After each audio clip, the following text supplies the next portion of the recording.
From AccuWeather.com, this is AccuWeather Daily, a brief host-read article. It's weather news in a nutshell.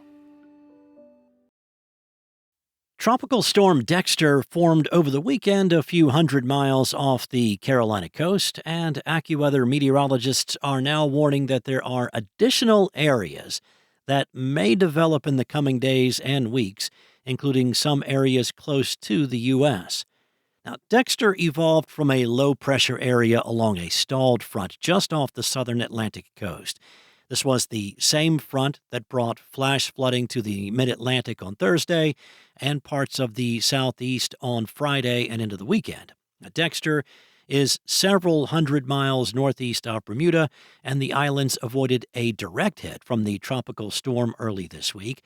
Dexter is primarily a concern for shipping and cruise interests and is forecast to move northeastward over progressively cooler waters of the North Atlantic.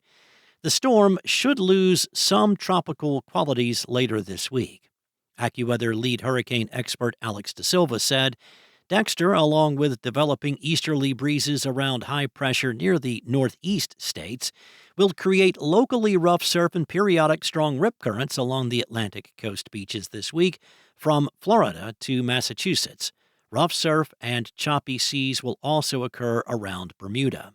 It is possible that Dexter may approach the northern part of the British Isles or Iceland this weekend as a tropical rainstorm with locally gusty winds and rough seas. The area just off the southern Atlantic coast could yield another tropical depression or storm before the end of this week. The same old front that helped give birth to Dexter is hanging around, leading to showers and thunderstorms bubbling up over the Gulf Stream. Now, slowly, these may coalesce and develop a circulation over the nearby Atlantic. De Silva said that AccuWeather has upgraded the zone off the southeast coast to a medium risk of tropical development potential. It has a limited time window to develop as it moves over the Gulf Stream. Steering breezes with the new area of interest will be different than Dexter and somewhat similar to Chantal from a month ago. Heavy rain is expected across parts of the southeast this week, regardless of official tropical development because of the old front. And then late in the week and into the weekend, steering breezes will guide any low-pressure area and its downpours and gusty thunderstorms onshore in the Carolinas. The ongoing pattern will disrupt outdoor plans and travel without a tropical storm. However, if a new tropical storm forms and moves inland, a more serious flash flood risk may evolve in portions of the Carolinas, Georgia, and Virginia.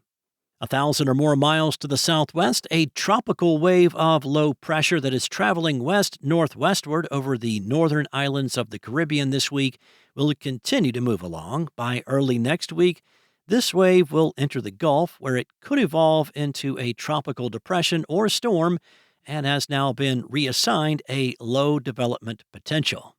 Elsewhere over the Atlantic, a robust tropical wave will soon move off the coast of Africa. De Silva said that as this tropical wave moves along, it will have some hurdles from dry air, cool water, and wind shear to get through, but AccuWeather has assigned a high risk of it developing into a tropical depression or storm from later this week into next week. There is a high potential for this area of interest to evolve into a long-track tropical storm or possibly a hurricane. De Silva added, its movement and how close to the U.S. it gets toward the middle of the month will depend on the shape and strength of high pressure near Bermuda and the jet stream pattern in the eastern U.S. Should the high weaken, the budding tropical storm could turn north and avoid the U.S. and perhaps the islands of the northern Caribbean. Should the high stay strong, it could force the budding tropical storm close to the U.S. toward the middle of this month. The time when tropical activity tends to ramp up is at the doorstep. People in coastal areas of the U.S. or residents of or those with travel plans to the Caribbean islands are encouraged to closely monitor Atlantic tropical activity.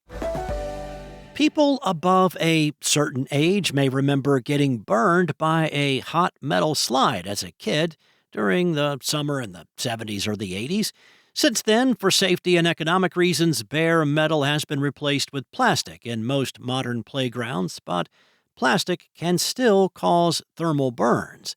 The Consumer Product Safety Commission says that 30 thermal burn incidents were reported on playgrounds between 2001 through 2008, and only 7 of them were associated with metal surfaces.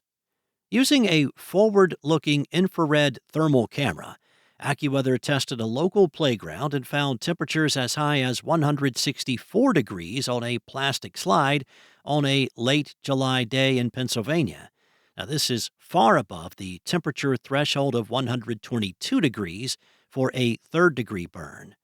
The air temperature was near 90 during our test, but burns on playground equipment have been documented with air temperatures as low as 74 degrees.